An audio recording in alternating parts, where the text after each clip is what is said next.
ਅੰਤਰਜਾਮੀ ਪੁਰਖ ਭਗਵਾਨ।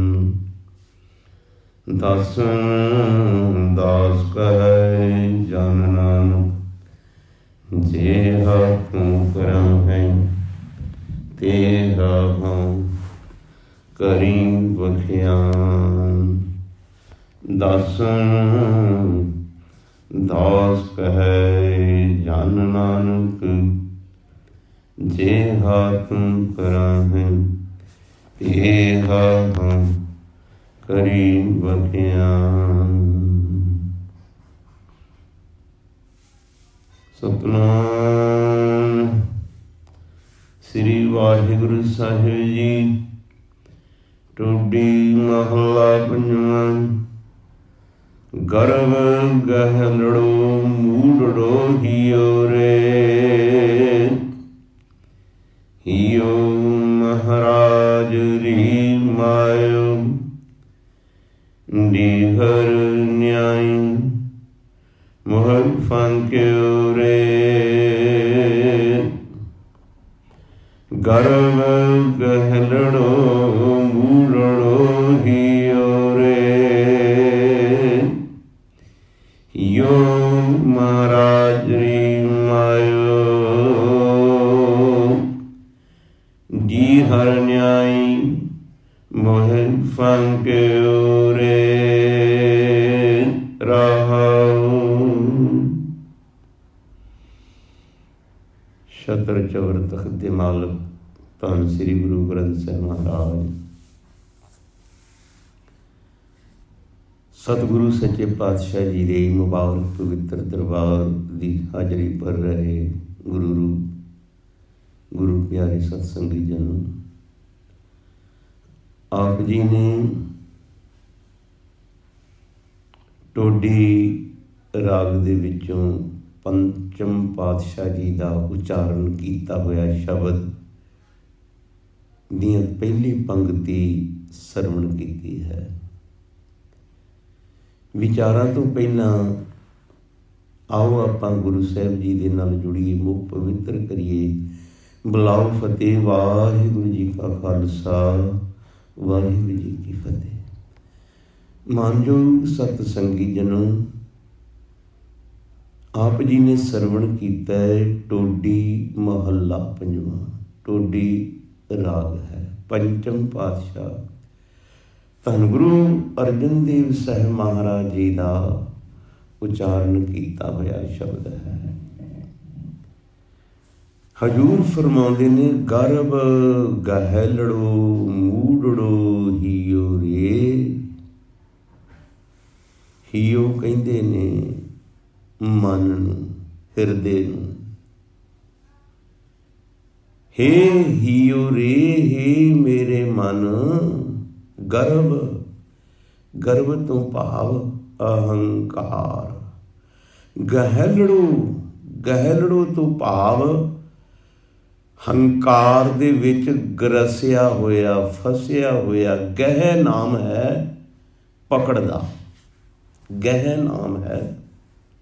ਜਿਵੇਂ ਆਪਾਂ ਪੜ੍ਹਦੇ ਹਾਂ ਸੋਦਰ ਦੇ ਵਿੱਚ, ਸਗਲ ਦੁਆਰ ਕੋ ਛਾੜ ਕੇ ਗਹਿਓ ਤੁਹਾਰੋ ਦੁਆਰ। ਗਹਿਓ, ਗਹਿਓ ਦਾ ਮਤਲਬ ਗਇਓ ਨਹੀਂ, ਗਹਿਓ।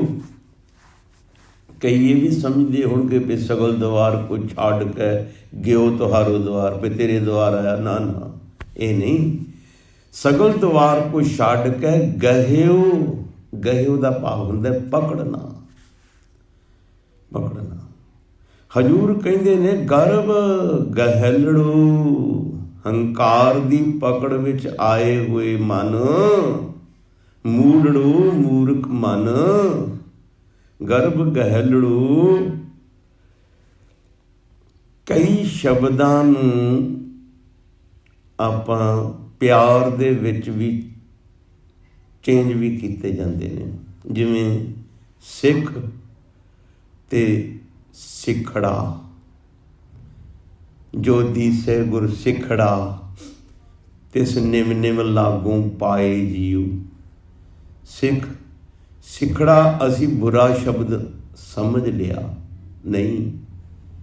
ਮੁਖੜਾ, ਮਾਂ ਕਿਤੇ ਬੱਚੇ ਨੂੰ ਖਿਜੀ ਹੋਵੇ ਨਾ ਤੇ ਉਹ ਕਹਿੰਦੀ ਉਰੇ ਆ, ਤੇਰਾ ਮੈਂ ਬੂਥਾ ਧੋ ਦੇਵਾਂ, ਆ ਮੇਰੇ ਕੋਲ, ਸਵੇਰ ਦਾ ਤੇ ਮੂੰਹ ਹੀ ਨਹੀਂ ਧੋਤਾ, ਤੇਰਾ ਮੈਂ ਬੂਥਾ ਧੋ ਦੇਵਾਂ। ਤੇ ਜੇ ਕਿਤੇ ਮਾਂ ਦੇ ਮਨ ਵਿੱਚ ਪਿਆਰ ਹੋਵੇ ਬੱਚੇ ਪ੍ਰਤੀ ਤੇ ਬੱਚੇ ਨੂੰ ਕਹਿੰਦੀ ਉਰੇ ਆ, ਮੈਂ ਆਪਣੇ ਲਾਲ ਦਾ ਮੂੰਹ ਧੋ ਦੇਵਾਂ। ਤੇ ਜੇ ਕਿਤੇ ਹੋਰ ਡੂੰਘੇ ਪਿਆਰ ਵਿੱਚ ਗਈ ਹੋਵੇ ਫਿਰ ਕੀ ਕਹਿੰਦੀ ਆ ਮੇਰੇ ਪੁੱਤਰ, ਆ ਮੇਰੇ ਲਾਲ, ਮੈਂ ਆਪਣੇ ਲਾਲ ਦਾ ਮੁਖੜਾ ਧੋ ਦਿਆਂ। ਮੁਖੜਾ, ਫਿਰ ਮੁਖੜਾ ਹੁੰਦਾ ਤੀਸਰੇ ਨੰਬਰ ਤੇ, ਸਿੱਖੜਾ, ਮੁਖੜਾ। ਇਸੇ ਤਰ੍ਹਾਂ ਕਈ ਸ਼ਬਦ ਹੁਣ ਗਹਿ ਲੜੋ, ਗਹਿ ਲੜੋ ਇਲਾਕੇ ਇਲਾਕੇ ਦੀ ਬੋਲੀ ਹੈ। ਗੁਰੂ ਸਾਹਿਬ ਜੀ ਕਈ ਇਲਾਕੇ ਦੀਆਂ ਭਾਸ਼ਾਵਾਂ, ਬੋਲੀਆਂ ਗੁਰਬਾਣੀ ਦੇ ਵਿੱਚ ਅੰਕਿਤ ਕੀਤੀਆਂ।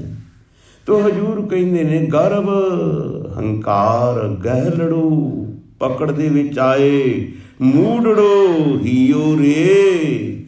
ਹੇ ਮੇਰੇ ਮਨ, ਹੇ ਮੇਰੇ ਹਿਰਦੇ, ਤੂੰ ਹੰਕਾਰ ਦੀ ਪਕੜ ਦੇ ਵਿੱਚ ਆਇਆ ਹੋਇਆ ਹੈ, ਤੈਨੂੰ ਹੰਕਾਰ ਨੇ ਪਕੜਿਆ ਹੋਇਆ ਹੈ।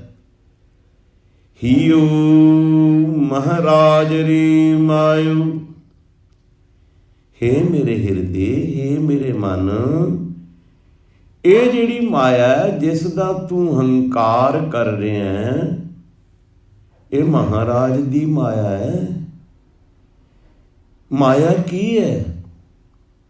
ਮਾਇਆ ਉਹ ਹੈ, ਇਹ ਮਾਇਆ ਜਿਤ ਹਰ ਵਿਸਰੈ, ਮੋਹ ਉਪਜੇ ਭਾਉ ਦੂਜਾ ਲਾਇਆ। ਬਸ ਮਾਇਆ ਉਹ ਚੀਜ਼ ਹੈ ਜਿਹਦੇ ਵਿੱਚ, ਜਿਹਦੀ ਪਕੜ ਵਿੱਚ ਆ ਕੇ ਰੱਬ ਭੁੱਲ ਜਾਏ। ਇਹੋ ਮਾਇਆ ਜਿਤ ਹਰ ਵਿਸਰੈ, ਹਰੀ ਪਰਮੇਸ਼ਵਰ ਵਿਸਰ ਜਾਵੇ, ਭੁੱਲ ਜਾਵੇ। ਮੋਹ ਉਪਜੇ, ਰੱਬ ਨੂੰ ਭੁੱਲ ਕੇ ਮਨ ਦੇ ਅੰਦਰ ਮੋਹ ਪੈਦਾ ਹੋ ਜਾਵੇ। ਭਾਉ ਦੂਜਾ ਲਾਇਆ, ਰੱਬ ਨੂੰ ਭੁੱਲ ਕੇ ਮੋਹ ਪੈਦਾ ਹੋ ਗਿਆ, ਸੰਸਾਰ ਦੇ ਨਾਲ ਪਿਆਰ ਲਾ ਲਿਆ। ਉਹ ਚੀਜ਼ ਮਾਇਆ ਹੈ। ਇਹ ਮਾਇਆ ਇਨਸਾਨ ਨੂੰ, ਮਾਇਆ ਐਸੀ ਮੋਹਣੀ ਭਾਈ, ਜਿਨ ਵਿਣ ਦੰਤਾਂ ਜਗ ਖਾਇਆ, ਮਨਮੁਖ ਖਾਧੇ ਗੁਰਮੁਖ ਉਬਰੇ, ਜਿਨੀ ਸੱਚ ਨਾਮ ਚਿਤ ਲਾਇਆ। ਇਹ ਮਾਇਆ ਐਸੀ ਹੈ, ਇਹ ਮਨਮੁਖਾਂ ਨੂੰ ਖਾ ਜਾਂਦੀ ਹੈ। ਇਹ ਮਾਇਆ, ਗੁਰਮੁਖ ਹੀ ਇਸ ਤੋਂ ਬਚਦੇ ਨੇ। ਉਹ ਚੀਜ਼ ਮਾਇਆ ਜਿਹੜੀ ਚੀਜ਼ ਪਰਮੇਸ਼ਵਰ ਨੂੰ ਭੁਲਾ ਦੇਵੇ। ਮਾਇਆ ਐਸੀ ਮੋਹਣੀ ਭਾਈ, ਜਿਨ ਵਿਣ ਦੰਤਾਂ ਜਗ ਖਾਇਆ, ਜਿਨ ਬਗੈਰ ਦੰਦਾਂ ਤੋਂ ਜਗਤ ਨੂੰ ਖਾ ਲਿਆ। ਮਾਇਆ ਖਾ ਜਾਂਦੀ ਹੈ। ਇਹ ਮਾਇਆ ਜਿਹੜੀ ਹੈ, ਜਿਹੜੀ ਪਰਮੇਸ਼ਵਰ ਤੋਂ, ਜਿਹੜੀ ਚੀਜ਼ ਪਰਮੇਸ਼ਵਰ ਤੋਂ ਜੁਦਾ ਕਰ ਦੇ, ਚਾਹੇ ਉਹ ਸੰਸਾਰ ਦਾ ਕੋਈ ਵੀ ਪਦਾਰਥ ਹੈ, ਧੀ ਹੈ, ਪੁੱਤਰ ਹੈ, ਇਸਤਰੀ ਹੈ, ਮਾਂ ਹੈ, ਬਾਪ ਹੈ, ਭੈਣ ਹੈ, ਭਰਾ ਹੈ, ਗੱਡੀ ਹੈ, ਮੋਟਰ ਹੈ, ਘਰ ਹੈ, ਕੋਠੀ ਹੈ, ਕੋਈ ਬੈਂਕ ਬੈਲੈਂਸ ਹੈ, ਕੁਝ ਵੀ ਚੀਜ਼ ਹੈ, ਜਿਹੜੀ ਚੀਜ਼ ਤੈਨੂੰ ਰੱਬ ਨਾਲੋਂ ਭੁਲਾ ਦੇਵੇ, ਉਹੀ ਮਾਇਆ ਹੈ। ਬਸ ਉਸ ਨੂੰ ਮਾਇਆ ਕਿਹਾ ਗਿਆ ਹੈ। ਤੋ ਹਜ਼ੂਰ ਕਹਿੰਦੇ ਨੇ ਇਹ ਮਾਇਆ ਜਿਤ ਹਰ ਵਿਸਰੇ, ਮੋਹ ਉਪਜੇ ਭਾਉ ਦੂਜਾ ਲਾਇਆ। ਇਹ ਮਾਇਆ ਜਿਹਨੂੰ ਵਿਸਰ ਜਾਏ, ਮੋਹ ਪੈਦਾ ਕਰ ਦੇਵੇ ਤੇ ਸੰਸਾਰ ਦੇ ਨਾਲ ਮਨ ਲਗਾ ਦੇਵੇ, ਉਹ ਮਾਇਆ ਹੈ। ਤੋ ਹਜ਼ੂਰ ਕਹਿੰਦੇ ਹੀਓ ਮਹਾਰਾਜ ਰੀ ਮਾਇਓ, ਇਹ ਮਾਇਆ ਵੀ ਮਹਾਰਾਜ ਦੀ ਹੈ, ਪਰਮੇਸ਼ਵਰ ਦੀ ਪੈਦਾ ਕੀਤੀ ਹੋਈ ਹੈ। ਤੋ ਹਜ਼ੂਰ ਪਾਤਸ਼ਾਹ ਕਹਿੰਦੇ ਨੇ ਡੀਹਰ ਨਿਆਈ ਮੋਹ ਫਾਕਿਉਰ। ਡੀਹਰ ਨਿਆਈ, ਨਿਆਈ ਤੋਂ ਭਾਵ ਉਸ ਦੀ ਤਰ੍ਹਾਂ, ਡੀਹਰ ਮੱਛੀ ਦੀ ਤਰ੍ਹਾਂ। ਇਹ ਜਿਹੜਾ ਮੋਹ ਹੈ ਨਾ, ਮਾਇਆ ਜਿਹੜੀ ਹੈ, ਇਹ ਫੱਕ ਜਾਣ ਵਾਸਤੇ, ਖਾ ਜਾਣ ਵਾਸਤੇ ਇਨਸਾਨ ਨੂੰ ਤਿਆਰ ਬੈਠੀ ਹੈ। ਮੱਛੀ ਜਿਹੜੀ ਹੈ ਨਾ ਪਾਣੀ ਦੇ ਵਿੱਚ ਰਹਿੰਦੀ ਹੈ। ਕਦੇ ਉਸ ਨੂੰ ਵੇਖਿਓ ਪਾਣੀ ਦੇ ਵਿੱਚ ਤੈਰਦੀ ਹੋਈ ਆਪਣਾ ਮੂੰਹ ਖੋਲ੍ਹ ਰੱਖਦੀ ਹੈ, ਮੂੰਹ ਬੰਦ ਨਹੀਂ ਕਰਦੀ, ਉਹ ਮੂੰਹ ਖੋਲ੍ਹ ਰੱਖਦੀ ਹੈ। ਜਿਹੜੀ ਚੀਜ਼ ਉਹ ਆਪਣੇ ਖਾਣ ਦੇ ਅਨੁਕੂਲ ਸਮਝਦੀ ਉਹਨੂੰ ਅੰਦਰ ਲੈ ਜਾਂਦੀ ਹੈ, ਬਾਕੀ ਛੱਡ ਦਿੰਦੀ ਹੈ। ਜਿਸ ਤਰ੍ਹਾਂ ਮੱਛੀ ਮੂੰਹ ਅੱਡ ਕੇ ਰੱਖਦੀ ਹੈ ਪਾਣੀ ਦੇ ਵਿੱਚ, ਇਸੇ ਹੀ ਤਰ੍ਹਾਂ ਮੋਹ ਅਤੇ ਮਾਇਆ ਜਿਹੜੀ ਹੈ ਇਹ ਮੂੰਹ ਅੱਡੀ ਫਿਰਦੀ ਹੈ ਸੰਸਾਰ ਦੇ ਲੋਕਾਂ ਨੂੰ ਖਾ ਜਾਣ ਵਾਸਤੇ, ਮਨ ਮੁਖਾਂ ਨੂੰ, ਜੋ ਕਿ ਪਰਮੇਸ਼ਵਰ ਤੋਂ ਭੁੱਲ ਗਏ ਹਨ, ਜੋ ਰੱਬ ਨੂੰ ਭੁੱਲ ਗਏ ਹਨ, ਉਹਨਾਂ ਨੂੰ ਖਾ ਜਾਣ ਵਾਸਤੇ ਇਹ ਮੂੰਹ ਅੱਡੀ ਫਿਰਦੀ ਹੈ। ਤੋ ਹਜ਼ੂਰ ਪਾਤਸ਼ਾਹ ਜੀ ਕਹਿੰਦੇ ਹਨ, ਰਹਾਓ ਭਾਵ ਸਤਿਗੁਰੂ ਜੀ ਵਿਸਰਾਮ ਦੇ ਕੇ ਬਚਨ ਕਰਦੇ ਹਨ।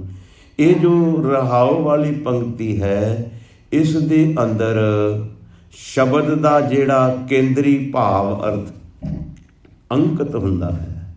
ਤੋ ਇਸ ਤੋਂ ਅੱਗੇ ਹਜ਼ੂਰ ਫਰਮਾਉਂਦੇ ਨੇ, ਘਣੋ ਘਣੋ ਘਣੋ ਸਦ ਲੋੜੈ ਬਿਨ ਨਹਿਣੀ ਕੈਠੈ ਪਾਇਉਰੀ। ਇਨਸਾਨ ਘਣੋ ਘਣੋ ਘਣੋ ਭਾਵ ਬਹੁਤ ਬਹੁਤ ਬਹੁਤ ਸਦਾ ਹੀ ਮਾਇਆ ਨੂੰ ਲੋੜਦਾ ਰਹਿੰਦਾ, ਮਾਇਆ ਦੇ ਮਗਰ ਭੱਜਦਾ ਰਹਿੰਦਾ। ਤ੍ਰਿਸ਼ਨਾ ਬਿਰਲੇ ਹੀ ਕੀ ਬੂਝੀ ਹੈ, ਕੋਟ ਜੂਰੀ ਲਾਖ ਕਰੂਰੀ, ਮਨ ਨਾ ਹੋ ਰੇ ਪਰੇ ਪਰੇ ਹੀ ਕੋ ਲੂਜੀ ਹੈ। ਇਹ ਜਿਹੜਾ ਇਨਸਾਨ ਹੈ ਨਾ, ਇਸ ਦੀ ਤ੍ਰਿਸ਼ਨਾ ਬਿਨਾਂ ਸੰਤੋਖ ਨਹੀਂ ਕੋ ਰਾਜੇ। ਸੰਤੋਖ ਤੋਂ ਬਗੈਰ ਮਾਇਆ ਤੋਂ ਇਸ ਦਾ ਮਨ ਨਹੀਂ ਰੱਜਦਾ। ਇੱਕ ਸੁੰਦਰ ਦਾਸ ਜੀ ਮਹਾਂਪੁਰਖ ਹੋਏ ਨੇ, ਉਹ ਕਹਿੰਦੇ 10 20 50 ਭਏ ਸੱਕ ਹੋਏ, ਹਜ਼ਾਰਨ ਲਾਖ ਕੀ ਚਾਹ ਜਗੇ ਜੀ, ਕੋਟ ਅਰਬ ਖਰਬ ਭਏ ਪ੍ਰਿਥਵੀ ਪਤ ਹੋਣੇ ਕੀ ਚਾਹ ਜਗੇ ਜੀ। ਕਹਿ ਸੁੰਦਰ ਤ੍ਰਿਸ਼ਨਾ ਮਮ ਅਦਕੀ, ਤੇਰੀ ਤੋਂ ਭੂਖ। ਕਹਿ ਸੁੰਦਰ 60 ਤ੍ਰਿਸ਼ਨਾ ਮਮ ਅਦਕੀ, ਤੇਰੀ ਤੋਂ ਭੂਖ ਕਬਹਿ ਨਾ ਮਿਟੇ ਜੀ।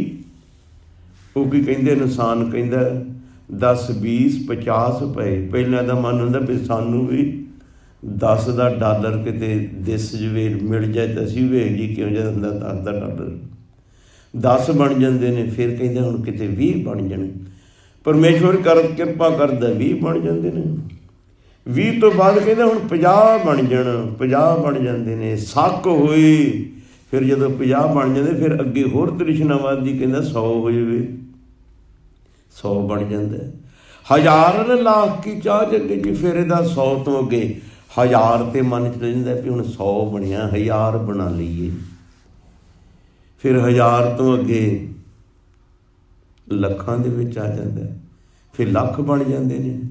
ਫਿਰ ਕਹਿੰਦਾ ਹੁਣ ਕੋਟ ਅਰਬ ਖਰਬ ਪਏ। ਹੁਣ ਕਹਿੰਦਾ ਲੱਖਾਂ ਕਰੋੜਾਂ ਅਰਬਾਂ ਹੀ ਖਰਬਾਂ ਬਣ ਜਾਣ। ਫਿਰ ਅਰਬਾਂ ਖਰਬਾਂ ਲੱਖਾਂ ਕਰੋੜਾਂ ਬਣ ਜਾਂਦੇ ਨੇ। ਫਿਰ ਕੀ ਕਹਿੰਦਾ, ਪ੍ਰਿਥਵੀ ਪਤ ਹੋਣੇ ਕੀ ਚਾਹ ਜਗੇਗੀ। ਕਹਿੰਦਾ ਹੁਣ ਤੇ ਕਿਸੇ ਮੁਲਕ ਦਾ, ਕਿਸੇ ਖਿੱਤੇ ਦਾ ਰਾਜ ਹੀ ਮਿਲ ਜਾਵੇ ਤੇ ਫੇਰ ਹੀ ਚੰਗੀ ਗੱਲ ਹੈ। ਪ੍ਰਿਥਵੀ ਪਤ ਹੋਣੇ ਕੀ, ਪ੍ਰਿਥਵੀ ਪਤ ਕਹਿੰਦੇ ਰਾਜੇ ਨੂੰ, ਚਾਹ ਜਗੇ ਜੀ। ਫਿਰ ਇਹਦੀ ਇੱਛਾ ਪ੍ਰਿਥਵੀ ਰਾਜਾ ਬਣਨ ਦੀ ਚਾਹ ਜਗ ਜਾਂਦੀ ਹੈ।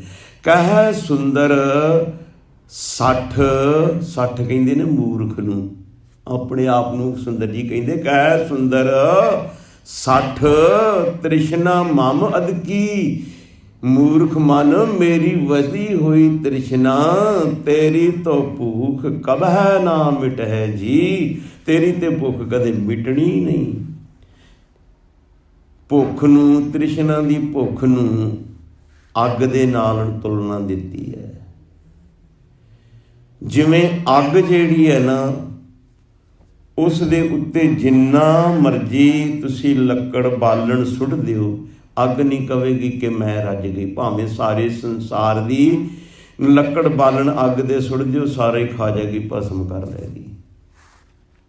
ਉਹ ਨਹੀਂ ਕਹੇਗੀ ਕਿ ਮੈਂ ਰੱਜ ਗਈ। ਇਹ ਇਨਸਾਨ ਮਾਇਆ ਦੇ ਨਾਲ ਰੱਜਦਾ ਹੀ ਨਹੀਂ, ਇਹ ਨਹੀਂ ਰੱਜਦਾ। ਸੋ ਹਜ਼ੂਰ ਕਹਿੰਦੇ ਨੇ ਭਈ ਇਹ ਜੀਵ ਘਣੋਂ ਸਦ ਲੋੜ ਹੈ, ਸਦਾ ਹੀ ਇਹ ਚਾਹੁੰਦਾ ਰਹਿੰਦਾ ਬਹੁਤੀ ਮਿਲੇ। ਬਿਨ ਲਹਿਣੇ ਕੈਠੈ ਪਾਇਓ ਰੇ, ਜੇ ਤੇਰੇ ਭਾਗਾਂ ਦੇ ਅੰਦਰ ਹੀ ਨਹੀਂ ਤੇ ਤੂੰ ਕਿੱਥੋਂ ਮਾਇਆ ਇਕੱਠੀ ਕਰ ਲਏਗਾ। ਭਾਗ ਉਦਮ ਲਬਧਿੰ ਮਾਇਆ, ਭਾਗਾਂ ਦੇ ਨਾਲ ਉਦਮ ਦੇ ਨਾਲ ਮਾਇਆ ਮਿਲਦੀ ਹੈ। ਸਾਧ ਸੰਗਤ ਖਲ ਪੰਡਤ ਹੈ, ਸੰਸਕ੍ਰਿਤੀ ਭਾਗ ਉਦਮ ਲਬਧਿੰ ਮਾਇਆ, ਭਾਗਾਂ ਦੇ ਨਾਲ ਉਦਮ ਦੇ ਨਾਲ ਮਾਇਆ ਲੱਭਦੀ ਹੈ। ਸਾਧ ਸੰਗਤ ਖਲ ਪੰਡਤ ਹੈ, ਸਾਧੂਆਂ ਦੀ ਸਤਿਗੁਰੂ ਦੀ ਗੁਣਾਂ ਦੀ ਸੰਗਤ ਕਰੀਏ ਤੇ ਖਲ ਮੂਰਖ ਵੀ ਪੰਡਤ ਬਣ ਜਾਂਦਾ, ਸੂਝਵਾਨ ਹੋ ਜਾਂਦਾ। ਤੋ ਸਤਿਗੁਰੂ ਜੀ ਕਹਿੰਦੇ ਨੇ ਵੀ ਇਹ ਇਨਸਾਨ ਜਿਹੜਾ ਸਦਾ ਹੀ ਜਾਦੀ ਮੰਗਦਾ ਰਹਿੰਦਾ ਮਾਇਆ, ਭਾਗਾਂ ਤੋਂ ਬਗੈਰ ਮਿਲ ਨਹੀਂ ਸਕਦੀ, ਕਰਮਾਂ ਤੋਂ ਬਗੈਰ ਮਿਲ ਨਹੀਂ ਸਕਦੀ। ਜੇ ਕਰਮਾਂ ਵਿੱਚ ਲਿਖੀ ਹੋਈ ਹੈ ਤਾਂ ਮਿਲੇਗੀ, ਜੇ ਨਹੀਂ ਭਾਗਾਂ 'ਚ ਲਿਖੀ ਜਿੰਨਾ ਗਹੁ ਕਰ ਪਕੜੀ ਨਾ ਆਈ ਹਾਥ, ਪ੍ਰੀਤ ਕਰੀ ਨਹੀਂ ਚਾਲੀ ਸਾਥ। ਜਿੰਨੇ ਗੌਰ ਦੇ ਨਾਲ ਇਸ ਨੂੰ ਪਕੜਨਾ ਚਾਹੋ, ਪ੍ਰਾਪਤ ਕਰਨਾ ਚਾਹੋ, ਪ੍ਰਾਪਤ ਨਹੀਂ ਹੁੰਦੀ। ਗਹੁ ਕਰ ਪਕੜੀ ਨਾ ਆਈ ਹੱਥ ਨਹੀਂ ਆਉਂਦੀ, ਜਿੰਨਾ ਮਰਜ਼ੀ ਯਤਨ ਕਰ ਲਓ। ਪ੍ਰੀਤ ਕਰੀ ਚਾਲੀ ਨਹੀਂ ਸਾਥ, ਅੰਤ ਸਮੇਂ ਜਿੰਨਾ ਮਰਜ਼ੀ ਇੰਨਾ ਪਿਆਰ ਕਰ ਲਓ, ਸਾਥ ਤੇ ਨੇ ਜਾਣਾ ਨਹੀਂ। ਤੋ ਹਜ਼ੂਰ ਅਗਲੀਆਂ ਪੰਕਤੀਆਂ 'ਚ ਫਰਮਾਨ ਕਰਦੇ ਨੇ, ਮਹਾਰਾਜ ਰੂਗਾਥ ਵਾਹੁ ਸਿਉ ਲੁਭੜਿਉ ਨਹਿ ਭਾਗੜੂ ਪਾਹੇ ਸੰਜੋਇ ਰੇ। ਮਹਾਰਾਜ ਰੂਗਾਥ, ਵਾਹਿਗੁਰੂ ਨੇ ਇਹ ਗਾਥ ਜਿਹੜਾ ਸਰੀਰ ਬਖਸ਼ਿਆ ਨਾ, ਵਾਹੂ ਸਿਉ ਲੁਭੜਿਓ, ਇਸ ਸਰੀਰ ਦੀ ਪਾਲਣ ਪੋਸ਼ਣ ਦੇ ਵਿੱਚ ਹੀ ਸਾਰਾ ਜੀਵ ਤੂੰ ਗੁਜ਼ਾਰ ਦਿੰਦਾ। ਜੀਵਨ ਜਿਹੜਾ ਤੂੰ ਸਾਰਾ ਮਹਾਰਾਜ ਰੋਗਾਥ ਪਰਮੇਸ਼ਵਰ ਦੀ ਬਖਸ਼ੀ ਵਾਹੂ ਸਿਉ ਲੁਭੜਿਓ, ਉਹਦੇ ਵਿੱਚ ਹੀ ਤੂੰ ਲੰਪਟ ਹੋਇਆ ਰਹਿਣਾ, ਸਰੀਰ ਦੇ ਵਿੱਚ ਹੀ। ਜਿਉਂ ਦਿਨ ਚੜ੍ਹਦਾ ਖਾ ਪੀ ਲਿਆ, ਕੰਮ ਕਾਰ ਕਰ ਲਿਆ, ਸੌਂ ਲਿਆ, ਇਹੀ ਤੇਰਾ ਕੰਮ ਹੈ, ਰੱਬ ਨੂੰ ਯਾਦ ਨਹੀਂ ਕਰਦਾ। ਗੁਰਮੁਖ ਪਿਆਰਿਓ, ਇਹ ਤਿੰਨ ਕੰਮ ਤੇ ਪਸ਼ੂ ਵੀ ਕਰਦੇ ਨੇ, ਸੌਣਾ, ਖਾਣਾ ਤੇ ਕੰਮ ਕਰਨਾ। ਤੇ ਜੇ ਤਿੰਨ ਕੰਮ ਪਸ਼ੂਆਂ ਦੇ ਵੀ ਹਨ ਤੇ ਇਹਦਾ ਤੇ ਪਸ਼ੂ ਦਾ ਫਰਕ ਕੀ ਹੋਇਆ? ਕੋਈ ਫਰਕ ਨਾ ਹੋਇਆ। ਕਰਤੂਤ ਪਸ਼ੂ ਕੀ ਮਨ ਸੁਜਾਤ, ਦੇਖਣ ਨੂੰ ਤੇ ਮਨੁੱਖ ਹੈ, ਕਰਤੂਤਾਂ ਪਸ਼ੂ ਦੀਆਂ ਨੇ। ਇਨਸਾਨ ਨੇ ਬੈਲ ਰੱਖੇ ਨੇ, ਉਹ ਬੈਲਾਂ ਨੂੰ ਪੱਠੇ ਪਾ ਦਿੰਦਾ, ਬੌਲਦਾਂ ਨੂੰ ਉਹ ਖਾ ਲੈਂਦੇ ਨੇ ਰੱਜ ਕੇ। ਉਹ ਬੈਲਾਂ ਨੂੰ ਬੌਲਦਾਂ ਨੂੰ ਗੱਡੇ ਮੂਹਰੇ ਜੋੜ ਲੈਂਦਾ, ਉਹ ਕੰਮ ਦੇ ਦਿੰਦੇ ਨੇ। ਹਲ ਮੂਹਰੇ ਸਵਾਗੇ ਮੂਹਰੇ ਜੋੜ ਲੈਂਦਾ, ਉਹ ਕੰਮ ਦੇ ਦਿੰਦੇ ਨੇ। ਰੱਜ ਕੇ ਪੱਠੇ ਖਾ ਕੇ ਕੰਮ ਕਰਕੇ ਸੌ ਰਹਿੰਦੇ ਨੇ। ਤੇ ਜੇ ਇਨਸਾਨ ਦਾ ਵੀ ਇਹੀ ਕੰਮ ਹੈ, ਸਾਰੀ ਦਿਹਾੜੀ ਖਾਧਾ ਪੀਤਾ ਤੇ ਕੰਮ ਕਾਰ ਕੀਤਾ ਤੇ ਸੌਂ ਗਿਆ, ਤੇ ਪਸ਼ੂ ਨਾਲੋਂ ਵੱਖਰਾਪਨ ਕੀ ਹੈ? ਵਿਸ਼ੇਸ਼ ਕਿਸਮ ਦਾ ਪਸ਼ੂ ਹੀ ਕਹਿ ਲਓ ਇਸ ਨੂੰ ਵੀ। ਤੋ ਹਜ਼ੂਰ ਕਹਿੰਦੇ ਮਹਾਰਾਜ ਰੂ ਗਾਥ ਵਾਹੂ ਸਿਉ ਲੁਭੜਿਓ, ਉਹਦੇ ਵਿੱਚ ਹੀ ਲੰਪਟ ਰਹਿਣਾ। ਨਹਿ ਭਾਗੜੋ ਪਾਹੇ ਸੰਜੋਇਓ ਰੇ। ਪਾਹੇ ਕਹਿੰਦੇ ਨੇ ਅੱਗ ਨੂੰ, ਨਹਿ ਭਾਗੜੋ ਤੋਂ ਭਾਵ ਮੰਦੇ ਕਰਮਾਂ ਵਾਲਿਆ, ਬਦ ਬਖਤਾ, ਸੰਜੋਇਓ ਜੋੜਨਾ। ਇਹ ਮਾਇਆ ਦੀ ਜਿਹੜੀ ਅੱਗ ਰੂਪੀ ਮਾਇਆ ਦੀ ਤ੍ਰਿਸ਼ਨਾ ਹੈ ਨਾ, ਇਸ ਨੂੰ ਅੱਗ ਨਾਲ ਤੁਲਨਾ ਦਿੱਤੀ ਗਈ ਹੈ। ਹਜ਼ੂਰ ਕਹਿੰਦੇ ਨੇ ਮਾਇਆ ਦੀ ਤ੍ਰਿਸ਼ਨਾ ਰੂਪੀ ਅੱਗ ਦੇ ਨਾਲ ਆਪਣੇ ਆਪ ਨੂੰ ਜੋੜੀ ਬੈਠਾ, ਤੇਰੀ ਤ੍ਰਿਸ਼ਨਾ ਕਦੇ ਭਰਦੀ ਨਹੀਂ। ਇਹ ਸਰੀਰ ਦੀ ਪਾਲਣ ਪੋਸ਼ਣ ਦੇ ਵਿੱਚ ਹੀ ਤੂੰ ਆਪਣਾ ਜੀਵਨ ਬਤੀਤ ਕਰੀ ਜਾਨਾ ਹੈ। ਸੁਣ ਮਨ ਸਿੱਖ ਸਾਧੂ ਜਨ, ਸਗਲ ਥਾਰੇ ਸਗਲੇ ਪਰਾਜਿਤ ਮਿਟਿਓ ਰੇ। ਸੁਣ ਮਨ ਸੀਖ ਸਾਧੂ ਜਨ ਸਗਲੋ, ਥਾਰੇ ਸਗਲੇ ਪਰਾਸ਼ਤ ਮਿਟਿਓਰੇ। ਸੁਣ ਮਨ ਹੈ ਜੀਵ ਹੈ ਮਨੁੱਖ, ਸੁਣ ਸਾਧੂਆਂ ਦੇ ਸਿਕਸ਼ਾ ਬਚਨ ਉਪਦੇਸ਼। ਸਾਧੂ ਕੌਣ ਹਨ? ਸਤਿਗੁਰੂ। ਸਾਧੂ ਸਤਿਗੁਰੂ ਨੇ। ਇੱਥੇ ਸਤਿਗੁਰੂ ਨੂੰ ਸਾਧੂ ਕਿਹਾ, ਗੁਰੂ ਨੂੰ ਕਿਹਾ। ਸੁਣ ਮਨ ਸੀਖ ਸਾਧੂ ਜਨ, ਸਤਿਗੁਰੂ ਗੁਰੂ ਸਾਹਿਬ ਜੀ ਦੀ ਸਿੱਖਿਆ ਉਪਦੇਸ਼ ਸੁਣ। ਸਗਲੋ ਥਾਰੇ ਸਗਲੇ ਪਰਾਸ਼ਤ ਮਿਟਿਓਰੇ। ਥਾਰੇ ਕਹਿੰਦੇ ਨੇ ਤੇਰੇ ਨੂੰ, ਤੇਰੇ ਸਾਰੇ ਪਰਾਸ਼ਤ ਪਾਪ ਆਦਿਕ ਮਿਟ ਜਾਣਗੇ। ਸਤਿਗੁਰੂ ਦੇ ਉਪਦੇਸ਼ ਨੂੰ ਸੁਣ ਤੇ ਕਮਾ। ਫਰਕ ਇੰਨਾ ਹੀ ਰਹਿ ਗਿਆ, ਇਨਸਾਨ ਸੁਣ ਤੇ ਲੈਂਦਾ, ਜੀਵਨ ਦੇ ਵਿੱਚ ਉਸ ਨੂੰ ਲਾਗੂ ਨਹੀਂ ਕਰਦਾ। ਸੁਣਨ ਦੇ ਨਾਲ ਗੱਲ ਨਹੀਂ ਬਣਨੀ, ਸੁਣਨ ਦੇ ਨਾਲ ਗੱਲ ਨਹੀਂ ਬਣਦੀ। ਸੁਣਦੇ ਤੇ ਹੋ ਸਕਦਾ ਪਸ਼ੂ ਪੰਛੀ ਵੀ ਕਿਤੇ ਕਥਾ ਕੀਰਤਨ ਹੁੰਦਾ ਹੋਵੇ ਤੇ ਉੱਥੇ ਆ ਵੜਨ, ਉਹਨਾਂ ਦੇ ਕੰਨ ਵੀ ਕੰਮ ਦਿੰਦੇ ਨੇ, ਉਹਨਾਂ ਨੂੰ ਵੀ ਸੁਣ ਜਾਵੇ, ਪਰ ਉਹ ਸੁਣਨ ਨਾਲ ਉਹਨਾਂ ਨੂੰ ਕੁਝ ਲਾਭ ਨਹੀਂ ਹੁੰਦਾ। ਤੇ ਜੇ ਬੰਦਾ ਵੀ ਸੁਣ ਤੱਕ ਹੀ ਸੀਮਤ ਹੈ, ਸੁਣ ਲਿਆ ਤੇ ਉਸ ਨੂੰ ਜੀਵਨ ਦੇ ਵਿੱਚ ਲਾਗੂ ਨਹੀਂ ਕੀਤਾ ਤੇ ਕੋਈ ਲਾਭ ਨਹੀਂ ਵੱਡਾ ਮਿਲ ਸਕਦਾ। ਜੇ ਕਵੇ ਨਾ ਕੋਈ ਲਾਭ ਮਿਲ ਜਾਏ ਤੇ ਸੁਣ ਕੇ ਇੰਨਾ ਲਾਭ ਨਹੀਂ ਮਿਲੇਗਾ ਜਿੰਨਾ ਚਿਰ ਜੀਵਨ ਦੇ ਅੰਦਰ ਜਿਹੜਾ ਸੁਣਿਆ ਉਪਦੇਸ਼ ਉਸ ਨੂੰ ਜੀਵਨ ਦੇ ਅੰਦਰ ਲਾਗੂ ਕਰ, ਉਸ ਦੇ ਮੁਤਾਬਕ ਜੀਵਨ ਬਣਾ ਲੈ। ਜਦੋਂ ਉਸ ਦੇ ਮੁਤਾਬਕ ਜੀਵਨ ਬਣ ਜਾਏਗਾ, ਜੋ ਉਪਦੇਸ਼ ਸੁਣਿਆ ਉਹ ਤੇਰੇ ਜੀਵਨ ਵਿੱਚ ਵਰਤਣ ਲੱਗ ਪਵੇਗਾ, ਮੇਰੇ ਜੀਵਨ ਵਿੱਚ, ਉਸ ਵੇਲੇ ਜੀਵਨ ਸਫਲ ਹੋ ਜਾਏਗਾ। ਸੁਣ ਮਨ ਸੀਖ ਸਾਧੂ ਜਨ ਸਗਲੋ, ਥਾਰੇ ਸਗਲੇ ਪਰਾਸ਼ਤ ਮਿਟਿਓਰੇ। ਜਦੋਂ ਤੂੰ ਆਪਣੇ ਜੀਵਨ ਦੇ ਅੰਦਰ ਸਤਿਗੁਰੂ ਦੇ ਉਪਦੇਸ਼ ਨੂੰ ਲਾਗੂ ਕਰੇਗਾ, ਤੇਰੇ ਜੀਵਨ ਦੇ ਅੰਦਰੋਂ ਪਾਪ ਕਰਮ ਦੂਰ ਹੋ ਜਾਣਗੇ। ਜਾਂ ਕੋ ਲਹਿਣੋ ਮਹਾਰਾਜ ਰੀ ਗਾਠੜੀਓ, ਜਨ ਨਾਨਕ ਗੁਰਭਾਸ ਨ ਪੌੜਿਓ ਰੇ। ਜਾਂ ਕੋ ਲਹਿਣੋ ਮਹਾਰਾਜ ਦੀ ਗਾਠੜੀਓ, ਮਹਾਰਾਜ ਦੀ ਗਾਠੜੀਓ ਤੋਂ ਭਾਵ ਖਜ਼ਾਨਾ।